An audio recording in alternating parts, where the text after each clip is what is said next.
Hello and welcome दोस्तों। आईओटब YouTube channel में आप सभी का बहुत बहुत स्वागत है। तो दोस्तों, जैसा कि आरसीआई के द्वारा जो स्पेशल वीएसटीसी एडमिशन के लिए एंट्रेंस एग्ज़ाम जो करवाया जाता है, उसका जो सब्जेक्ट वाइज सिलेबस है उस पर हम बातचीत करने वाले हैं। आप पूरा सिलेबस कवर नहीं कर पाएँ तो एग्ज़ाम के लिए आप इनमें से कुछ चुनिंदा टॉपिकों को अगर क्लियर करके जाते हैं, लगभग 50% टॉपिक अगर आप क्लियर करके जाते हैं तो आपका स्पेशल वीएसटीसी के फील्ड में एडमिशन हो सकता है। तो यहाँ पर दोस्तों सबसे पहले मैं आपको बता दूँ, जो आईओट एग्ज़ाम जो होती है ये ऑनलाइन होती है और इसमें इंग्लिश के 25 प्रश्न होते हैं। एक एक नंबर का प्रत्येक प्रश्न होता है। रीजनिंग के 25 प्रश्न होते हैं, जनरल अवेयरनेस के 25 प्रश्न और 25 प्रश्न न्यूमेरिकल एबिलिटी के होते हैं। अब दोस्तों बात करते हैं हम टॉपिक वाइज कौन कौन सी सब्जेक्ट के कौन कौन से टॉपिक हैं जिनसे प्रश्न हमें एग्ज़ाम में देखने को मिलते हैं।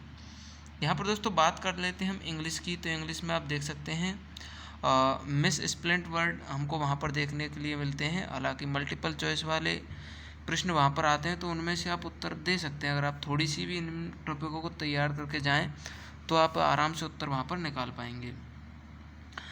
करेक्ट यूजेज है दोस्तों, कॉमन एरर्स है, एक्टिव पैसिव वॉइस आते हैं दोस्तों, इसके साथ ही पैसेज आते हैं और फिल इन द ब्लैंक्स आते हैं। इस तरह से दोस्तों ये इंग्लिश की पूरी टॉपिक हैं जो एग्ज़ाम में हमें देखने को मिलती है। ग्रामर से संबंधित प्रश्न आते हैं, कुछ सेंटेंस से संबंधित भी प्रश्न आते हैं दोस्तों, वोकैबुलरी आती है दोस्तों, वन वर्ड आते हैं। तो ये इंग्लिश के कुछ टॉपिक हैं। इसके बाद में आप देख सकते हैं ये रीजनिंग का सिलेबस है टॉपिक वाइज। अगर आप रीजनिंग के इन सभी टॉपिकों को क्लियर करते हैं और किसी अन्य सब्जेक्ट को छोड़ भी देते हैं तो भी आपका सिलेक्शन स्पेशल वीएसटीसी में हो सकता है।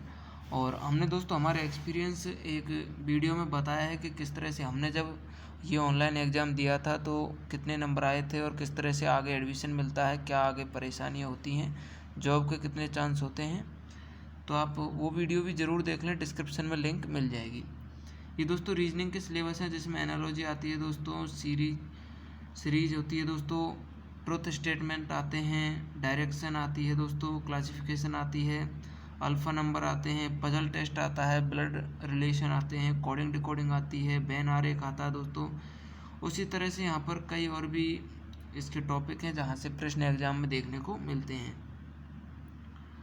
इसके बाद में दोस्तों हम बात करते हैं जनरल अवेयरनेस जो सिलेबस है, सामान्य ज्ञान से संबंधित सिलेबस। उसमें दोस्तों आता है अपन का जो भारतीय स्तर पर जो नेशनल डांस हैं, जितने भी नृत्य हैं उनके बारे में, म्यूजिक और जो लिटरेचर है, संगीत और साहित्य, उसके बारे में है। इसके बाद में भारतीय कल्चर के बारे में, भारतीय संस्कृति के बारे में है। पॉलिटिकल साइंस से संबंधित प्रश्न आते हैं। बर्ड ऑर्गेनाइजेशन जो हैं बड़े बड़े, उनकी से संबंधित प्रश्न आते हैं। प्रमुख देश और उनकी राजधानियों से संबंधित प्रश्न, या फिर भारत में जो स्थान बहुत ज़्यादा प्रसिद्ध हैं उनसे संबंधित प्रश्न आते हैं। प्रसिद्ध बुक और उनके लेखक आते हैं, जैसे दोस्तों रामायण के लेखक हो गए।